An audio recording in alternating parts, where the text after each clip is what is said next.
गुरुदेवा योगी रामा सूरत कुमारा दयाबरा गुरुदेवा योगी रामा सूरत कुमारा दयाबरा योगी राम सूरत कुमार योगी राम सूरत कुमार योगी रामा सूरत कुमार योगी रामा सूरत कुमार.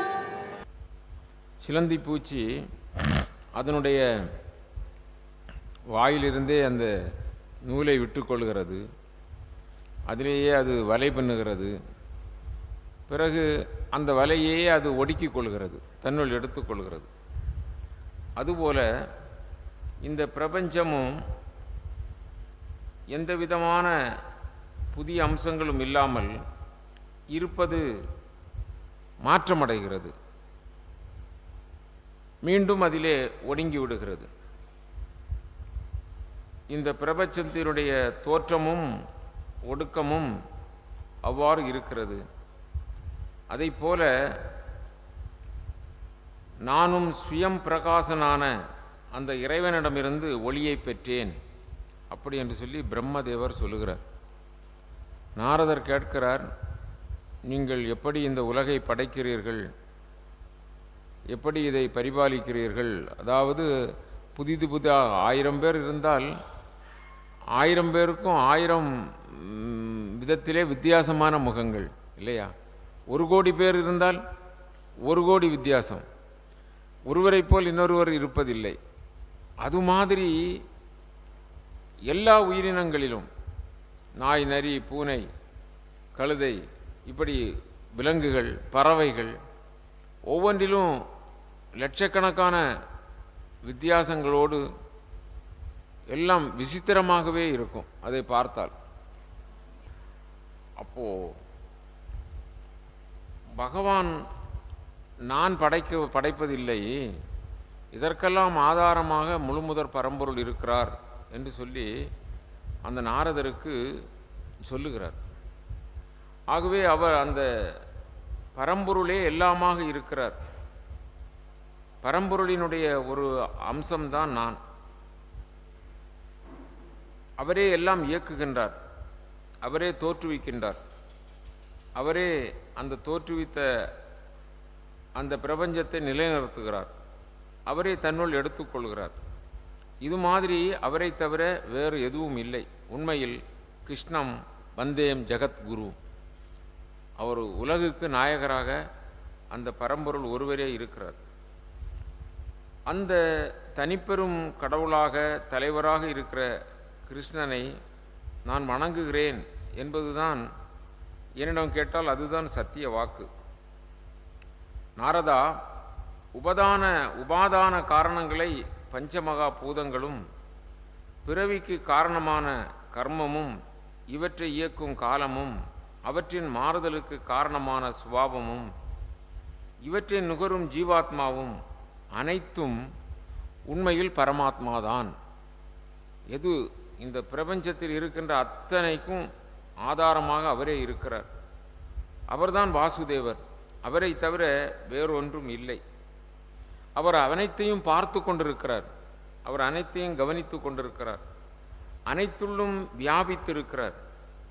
அவர்தான் அனைத்திற்கும் ஈஸ்வரன், அவர்தான் அனைத்திற்கும் தலைவன். அவர் எவ்வித மாறுதலும் அடைவதில்லை, எவ்விதத்திலும் அவர் பந்தப்படுவதில்லை. என்னை தோற்றுவித்தவரும் அவரே.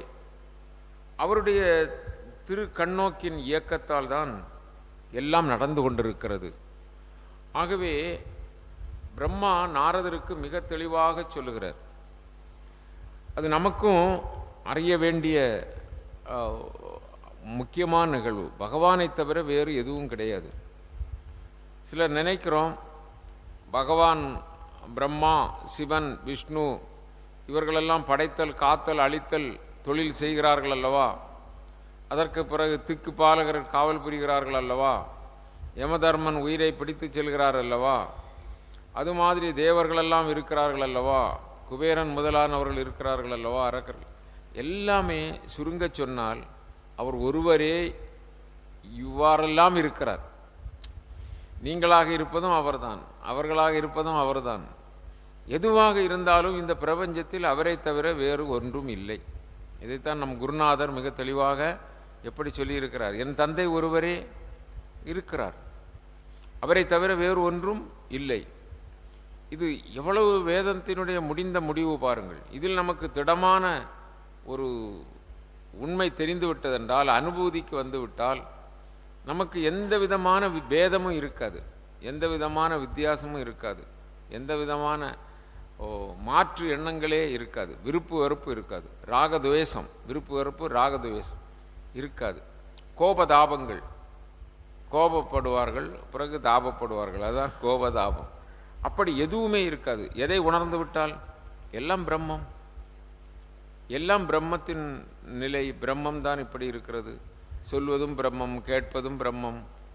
ஆக அத்தனையும் பிரம்ம நிலையை நாம் அறிந்தால் நமக்கு லகுவாக நம்முடைய வாழ்க்கையில் மிக சிறப்பாக வாழ முடியும். ஆகவே மாயா சக்தி என்று சொல்கிறோம் அல்லவா, அல்லது மாயா மயக்கம், அந்த மாயா மயக்கமும் இந்த சத்தோ குணம், ரஜோ குணம், தமோ குணம் என்று சொல்லுகின்ற 3 குணங்களும், பூதங்கள் என்று சொல்லுகின்ற நிலம், நீர், தீ, காற்று, ஆகாயம் என்று சொல்லுகின்ற இந்த பஞ்சபூதங்களும், நம்முடைய உடலிலே இருக்கின்ற இந்திரியங்கள், இவைகள் எல்லாமே பகவானுடைய ஆளுகைக்கு உட்பட்டவைதான். இவைகளெல்லாம் இந்த உடலை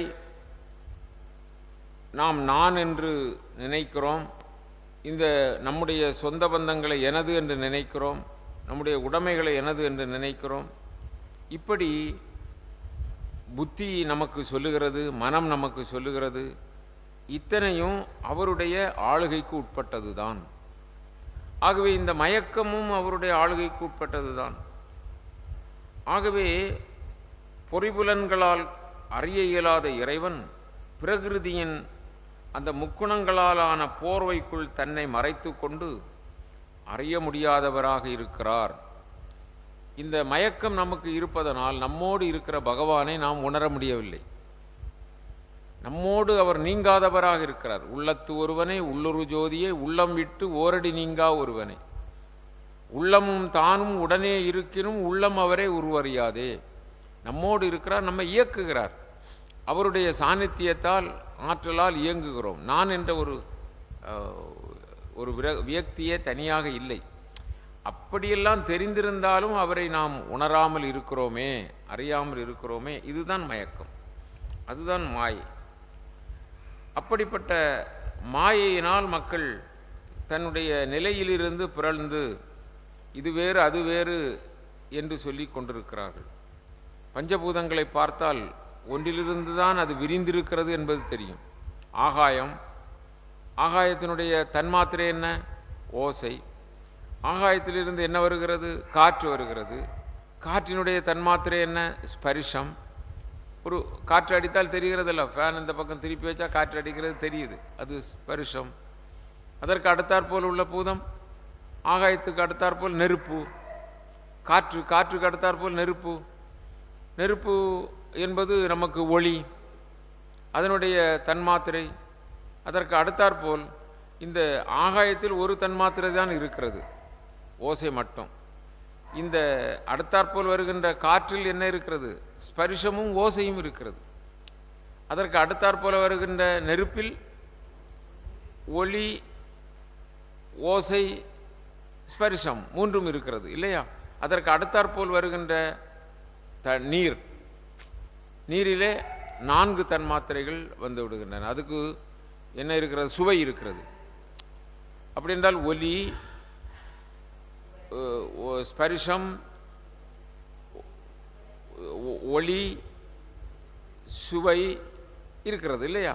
அதற்கு அடுத்தாற்போல் வரக்கூடிய அந்த நிலத்திலே பார்த்தோம் என்று சொன்னால் அதில் ஸ்கந்தம்.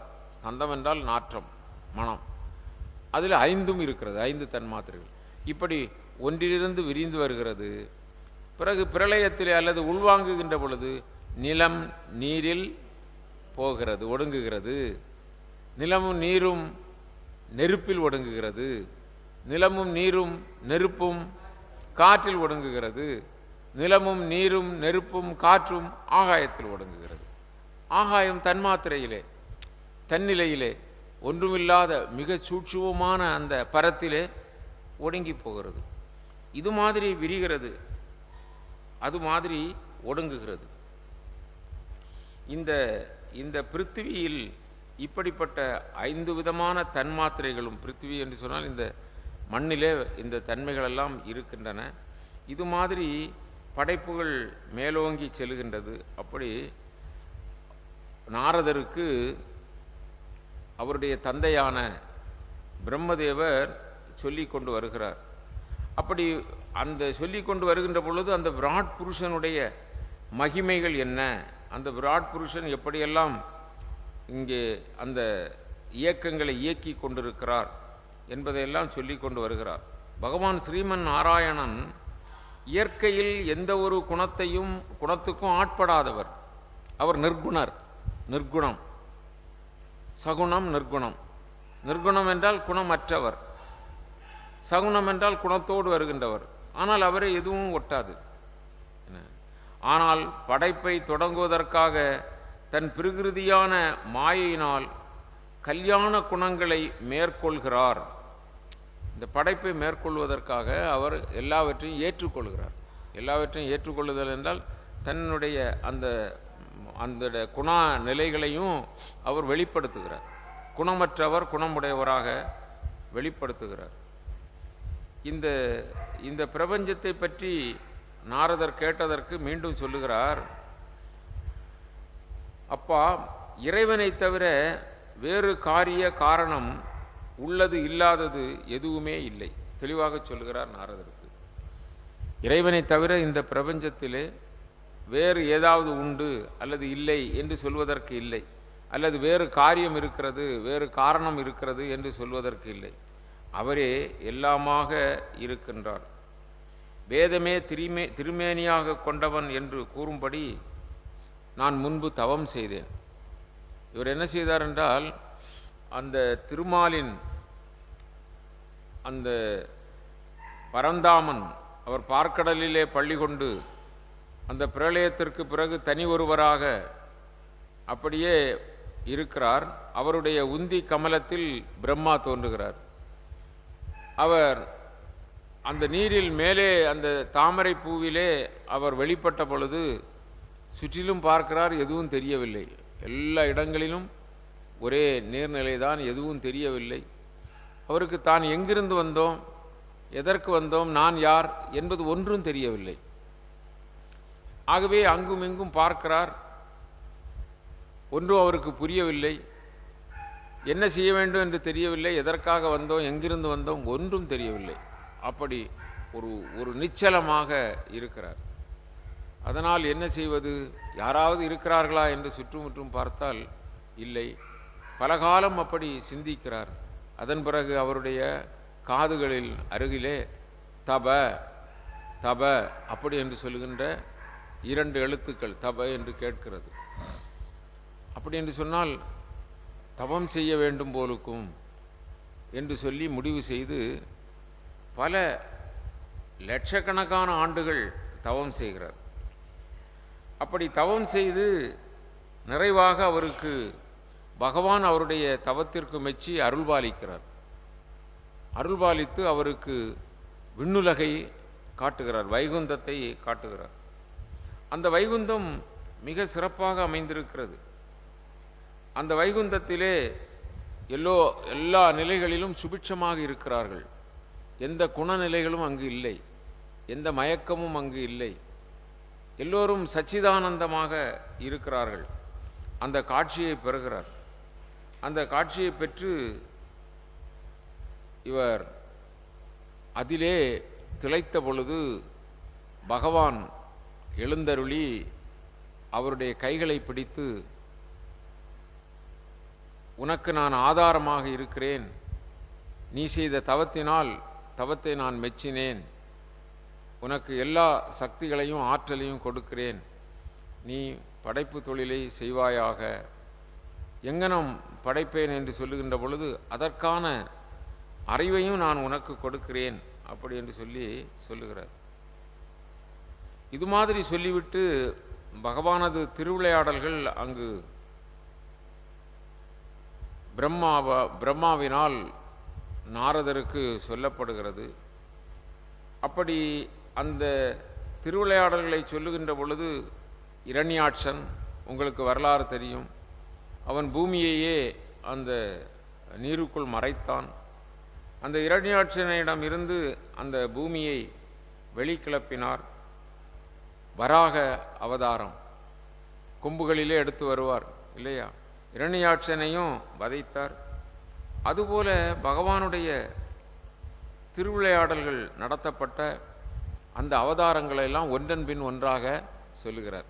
அதில் வரிசையிலே முதலில் மத்ஸ்ய அவதாரம். பகவானுடைய அவதாரங்களை எண்ண முடியாது. கடல் மண்ணை ஒருவர் கணக்கிட்டு, அதாவது இந்த பூமியில் உள்ள துகள்களை எல்லாம் கணக்கிட்டு ஒருவர் அறிந்து சொல்ல வல்லவராகிய அறிவு பெற்றிருந்தாலும் பகவானுடைய அந்த ஆற்றலையும் பகவானுடைய அந்த சிறப்பையும் அவருடைய அவதாரங்களையும் யாரும் சொல்ல முடியாது. அது மாதிரி பகவான் எல்லாமாக இருக்கிறார். அதனால்தான் ஐயா வைகுண்டர் சொல்லிலும் அடங்கார், என்ன வேதத்திலும் அடங்கார், எல்லாம் சொல்லுவார்.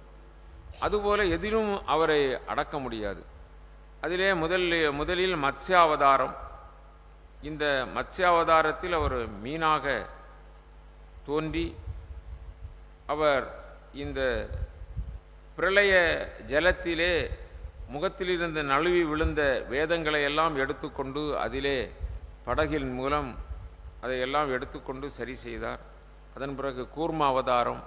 கூர்ம அவதாரம் எப்பொழுது ஏற்பட்டதென்றால் இந்த பார்க்கடலை கடைந்தார்கள், தேவர்களும் அசுரர்களும் கடைந்தார்கள். அப்பொழுது அந்த மந்திரமலை அது வாசுகி என்ற கயிறால் திரிக்கப்பட்டது. அப்பொழுது அந்த மலை நவழுகின்ற பொழுது அவர் கூர்மமாக இருந்து அந்த மந்திரமலைக்கு ஈடு கொடுத்தார். அப்பொழுது அவருடைய உடம்பிலே இப்படி கொஞ்சம் வருடினது போல் இருந்ததாம். அவ்வளவு சிறப்பாக அந்த அந்த அந்த கூர்ம அவதாரம் அமைந்திருக்கிறது. பிறகு நரசிம்ம அவதாரம் நாம் அறிவோம். பக்த பெருமகனாகிய பிரகலாதனுக்காக வேண்டி நரசிம்மமாக வந்தார் இல்லையா. நரசிம்ம அவதாரம் மிக பெரிய கோபத்தோடு வந்தார். இரணியனுடைய நிலை உங்களுக்கு தெரியும். அவன் எல்லாம் நானே என்று சொன்னான். நாராயணாய நம என்று யாரும் சொல்லக்கூடாது, இரணியாய நம என்று தான் சொல்ல வேண்டும். அப்படி வரம் பெற்றவன். அவனுக்கு பிள்ளையாகத்தான் பிரகலாதன் தோன்றினார். அவர் நாராயணனே உலக முதற் பொருள் என்றார். அவனை கொடுங்கோபத்தினால் இம்சிக்க முற்பட்டான். விஷத்தை கொடுத்தாலும் விஷ நாராயணன் என்று அதை பருகினார். தீயில் போட்டாலும் தீ நாராயணன் என்று அதை தாங்கி கொண்டார். மலையிலிருந்து உருட்டினாலும் எல்லாம் நாராயணன் தான் என்றார். நீ வணங்கும் நாராயணன் எங்கே இருக்கிறான் என்று கேட்ட பொழுது தூணிலும் இருப்பான், துரும்பிலும் இருப்பான், நீ சொன்ன சொல்லிலும் இருக்கிறான். இதோ தூணில் இருக்கிறானா என்ற உடனே தூணை அடிக்கிறான் இல்லையா. அங்கிருந்து நரசிம்மமாக அவன் பெற்ற வரத்தினாலே அப்படிப்பட்ட ஒரு அவதாரத்தை அவர் எடுக்கிறார். ஏனென்றால் அவன் மனிதனால் கொல்லக்கூடாது, வானவர்களால் கொல்லக்கூடாது, மனிதர்களால் மற்றுமுள்ள விலங்குகளால் கொல்லக்கூடாது, இப்படியெல்லாம் வரம் வாங்கியிருந்தான். ஆகவே நரசிம்மமாக தோன்றினார். அவருடைய கோபத்தை தணிப்பதுவே தேவர்களுக்கு பெரிய இரணிய வதத்திற்கு பிறகு பெரிய சோதனை ஆகிவிட்டது. அப்பொழுதுதான் பிரகலாதன் மூலம் அவருடைய கோபம் தணிந்தது. பக்திக்கு பகவான் கட்டுப்பட்டவர். ஆகவே அந்த நரசிம்ம அவதாரம் செய்தார். அதன் பிறகு கஜேந்திரனுக்கும் அவர் ஒரு காட்சி கொடுத்து கஜேந்திரனை அந்த யானையிடம் இருந்து, கஜேந்திரன் என்ற யானையை காப்பாற்றினார் அல்லவா முதலையிடம் இருந்து, அதுவும் அவருக்கு ஒரு அவதாரம்தான். அது ஒரு அவதாரம்தான். ஆகவே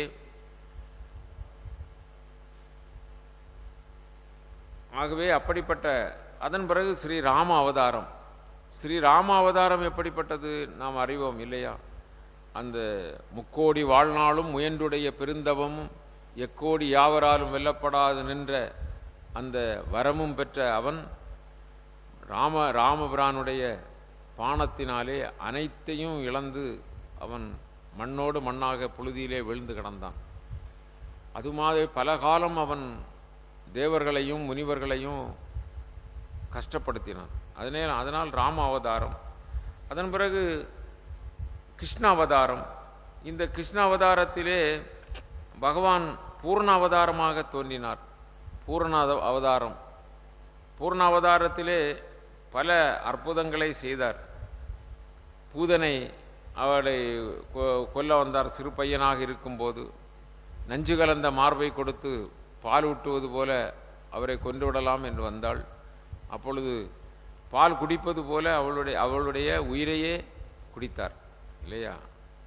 அதனால்தான் அந்த அந்த அந்த வில்லிபுத்தூரால் அவர் அதில் சொல்லுவார், முருகு அவிழ்க்கும் பசுந்துளப முடியோனே அன்று அலகை முலைப்பால் உண்டு மருதிடை தவழ்ந்தென்றால் மருத மரங்கள் இடையிலே சென்று அந்த உரலை இழுத்து அவர்களுக்கு விமோசனம் கொடு. மருதிடை தவழ்ந்து உயர் சகடம் விழ உதைத்து, உயர் சகடம் என்று, சகடம் என்றால் வண்டி, அங்கே சகடாசுரன் வந்து அப்படி அந்த உயர் சகடம் விழ உதைத்து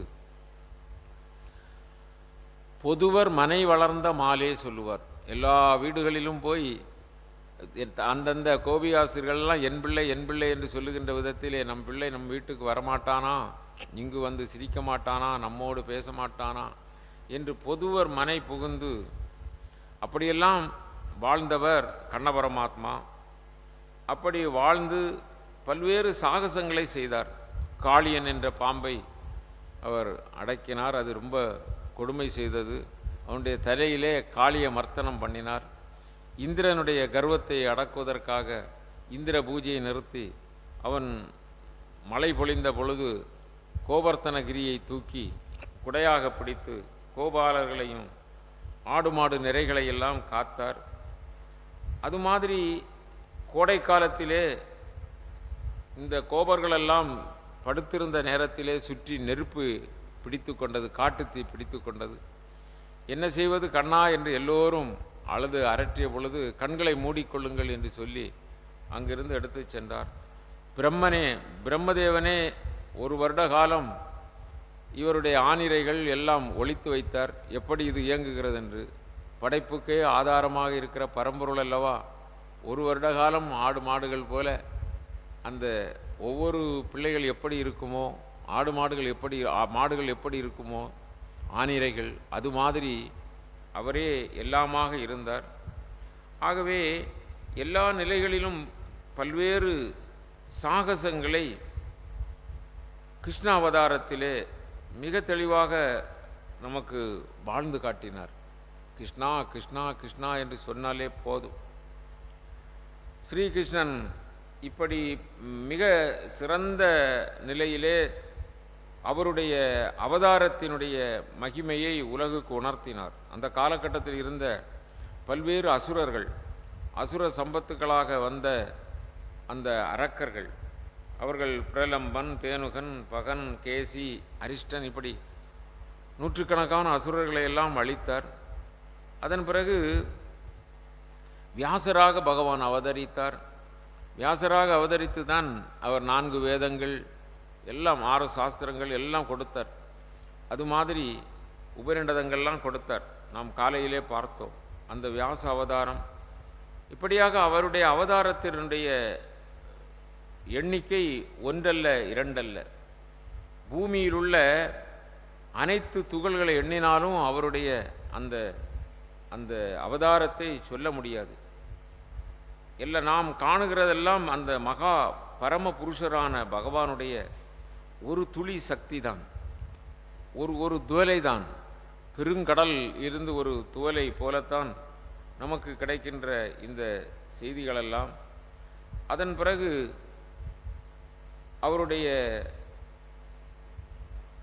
அவருடைய பகவானுடைய கண்ணபரம்பொருள் அவருடைய நிலைகளையெல்லாம் பிரம்மதேவர் இங்கு நாரதர் மூலமாக நமக்கு எடுத்து சொல்லுகிறார். என்றென்றும் இன்பமே வடிவெடுத்த அந்த சோகமே அற்ற அல்லது மாறுதலே அடையாத அந்த பிரம்மம்தான், அது ஒன்றுதான் உண்மை, அது ஒன்றுதான் சத்தியம். அதற்கு போக்குவரவு இல்லை, அதற்கு எந்த விதமான மாற்றமும் இல்லை. அது ஒரு இடத்திலிருந்து ஒரு இடத்திற்கு மாறியது என்று சொல்ல முடியாது. ஆகவே அதிலிருந்து தான் எல்லா, அந்த ஒரு நடிகன் எப்படி தன்னுடைய வேடத்தை போட்டால் மாறுபட்டு தெரிகிறானோ அது மாதிரி உள்ள மாற்றமே தவிர, அது மாதிரி நமக்கு ஒரு மாயை தோற்றமே தவிர இருக்கின்ற ஒன்று அது பரம், அது அழியாதது, மாசற்றது. அப்படி பகவானுடைய அந்த நிலைகளையெல்லாம், திருவிளையாடல்களையெல்லாம், அனந்த கல்யாண குணங்களையெல்லாம் மிக தெளிவாக சொல்லுகிறார். அப்பால் பார்த்தோம் என்று சொன்னால் 9வது அத்தியாயத்திலே பகவான் பிரம்மதேவருக்கு உபதேசித்த ஒரு பாகவதம், அது சதுலோகி என்று சொல்லுகின்ற பாகவதம். அவர் எப்படி இருக்க வேண்டும், எப்படி நடந்து கொள்ள வேண்டும் என்றெல்லாம் சொல்லுகிறார். அவருடைய வேண்டுகோள் என்னதாக இருந்தது என்று சொன்னால், நான் படைத்து நான் படைக்கிறேன் என்று சொல்லுகின்ற அகம்பாவம், ஆணவம் எனக்கு இல்லாமல் இருக்க வேண்டும், அதை எனக்கு நீங்கள் அருள வேண்டும். நான் என்று சொல்லுகின்ற அந்த அகம்பாவம் வந்துவிடக்கூடாது. ஆனந்தமான ஆத்மஸ்வரூபத்தில் மோகத்தை எனக்கு கொடுத்து விடக்கூடாது. புருஷனான இந்த ஜீவன் மூழ்கி நிற்கையில் அந்த ஆத்ம ராமனாக நீங்கள் விளங்குகையில் எனக்கு என்னுடைய மயக்கம் நீங்கி யான் என்ற பற்று அகன்று பரிபூரண நிலையிலே என்னை நிறுத்த வேண்டும். அப்படி வேண்டிக் கொள்கிறார்.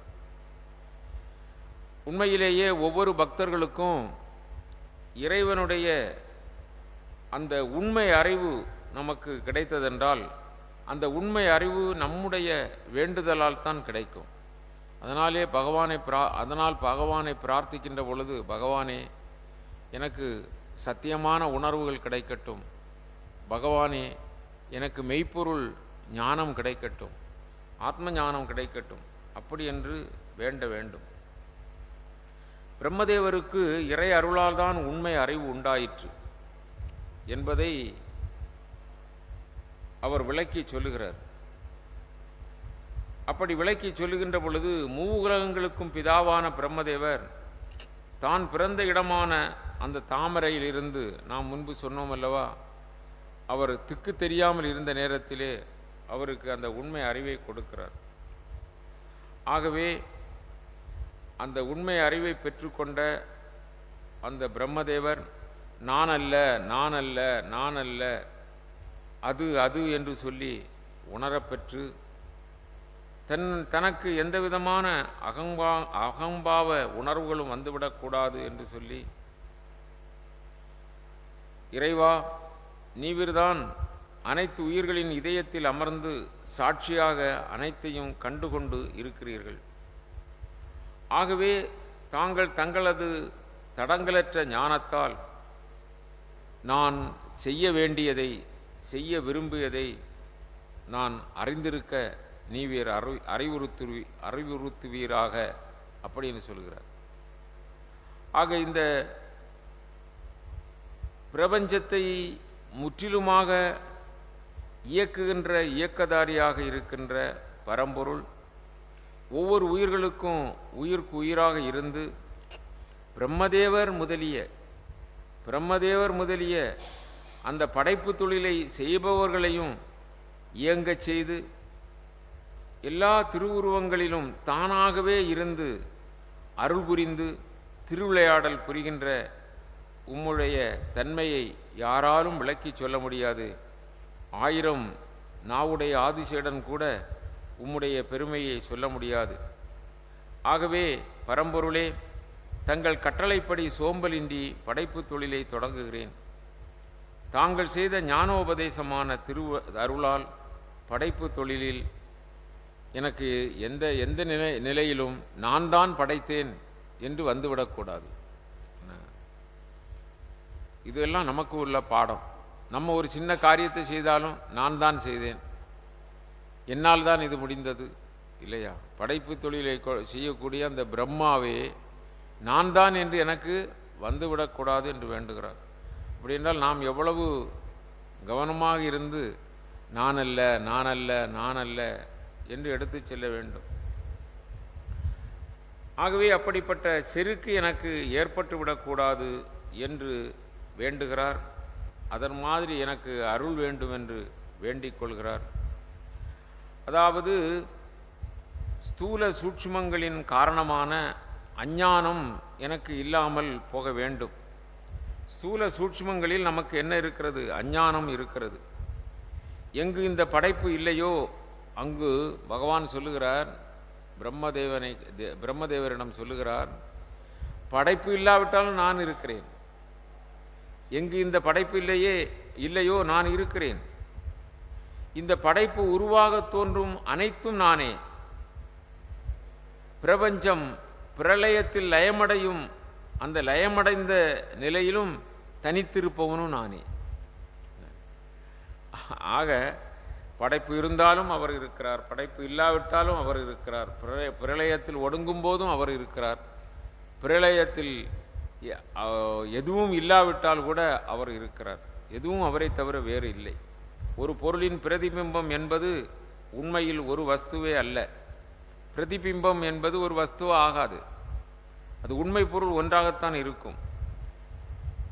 அதுபோல இன்னொரு பொருளின் பிம்பமே அது பரமாத்மாவினுடைய வெளிப்பாடை தவிர வேறு எதுவும் இல்லை. என்னை தவிர வேறு ஒரு பொருள் இல்லவே இல்லை. ஆகவே பரமாத்மாவில் என்னென்ன பொருள்கள் பிரதிபிம்பமாக தோன்றுகின்றனவோ அவை நிஜமாக இருக்கும் பொருள்கள் அல்ல. பிரதிபிம்பமாக தோன்றுகின்ற ஒன்றும் நிஜம் அல்ல. ஆகாயத்தில் ராகு கிரகம் காணப்படுவதில்லை, ராகுவின் பிரதிபிம்பம் கூட காணப்படுவதில்லை.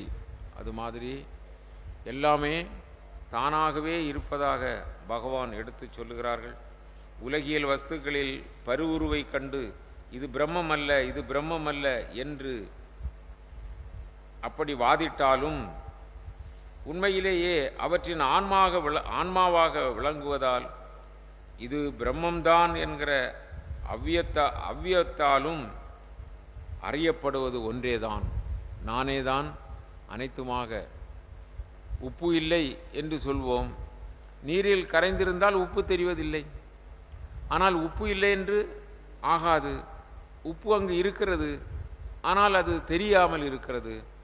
இதுபோல எல்லா இடங்களிலும் நாமாகவே இருக்கிறோம் என்று விளக்கி சொல்லுகிறார்.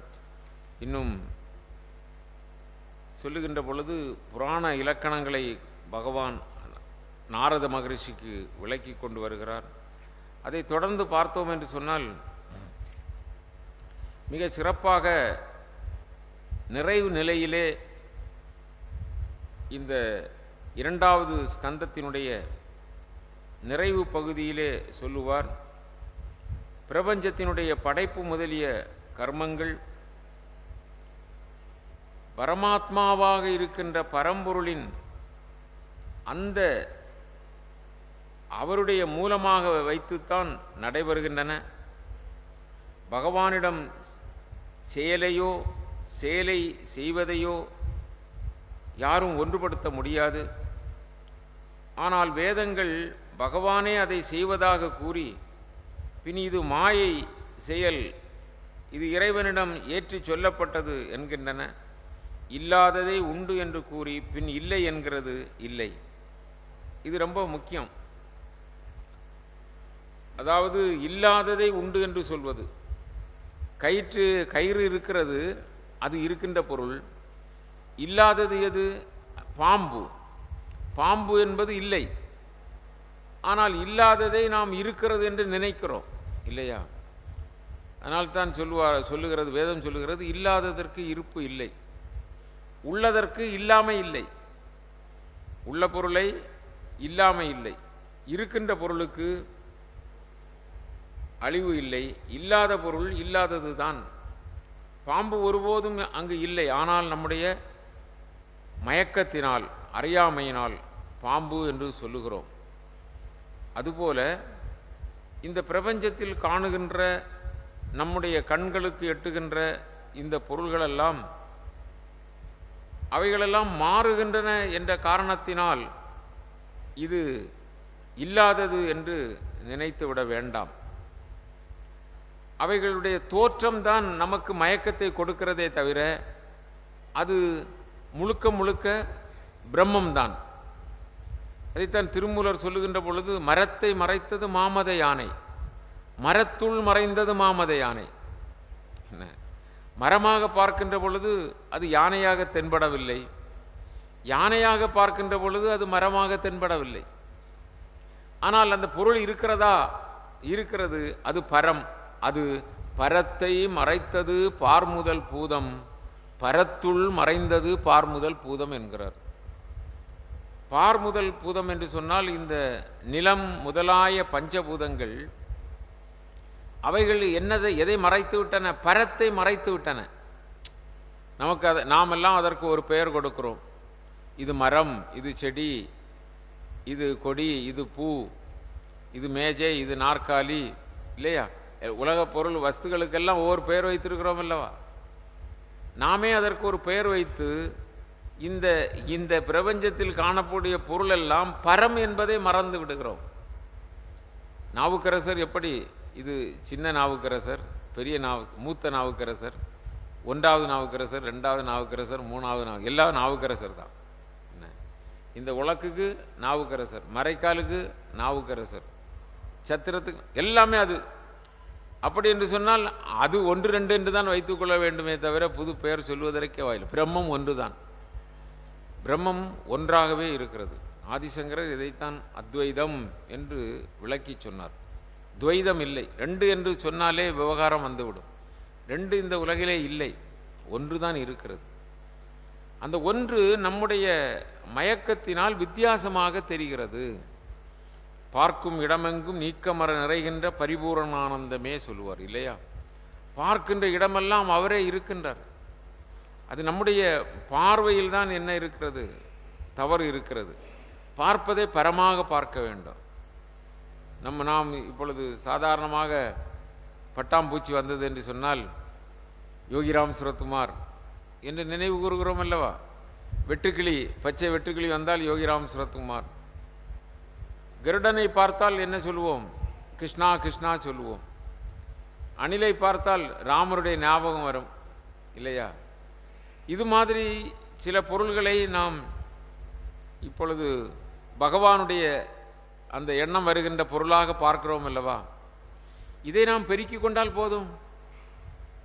கழுதையை பார்த்தால் ராமன், யானையை பார்த்தால் ராமன் இல்லையா?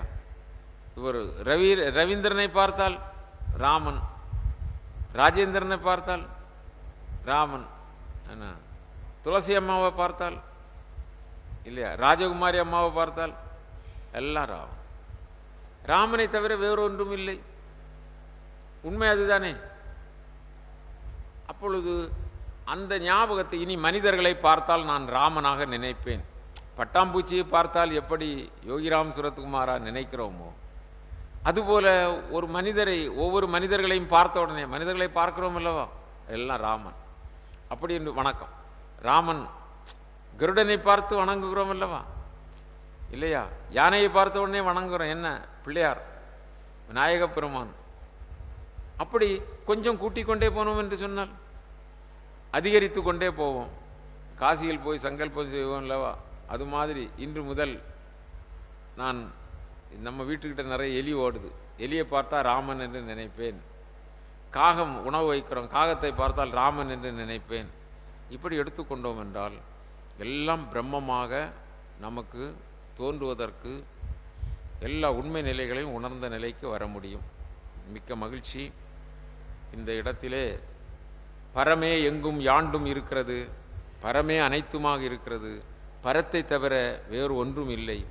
அது படைப்பு கடவுளாக இருந்தாலும், அது ஒரு சாதாரண அணுவளவில் இருக்கின்ற ஜீவராசிகளாக இருந்தாலும், எல்லாம் ஒரே அந்தர்யாமியாக இருக்கின்ற அந்த பரம்பொருள் என்பதை நமக்கு விளக்கி சொல்லியிருக்கிறார்கள். அதை நாம் நடைமுறைக்கு கொண்டு வருவோம், அனுபூதிக்கு கொண்டு வருவோம். வாழ்க.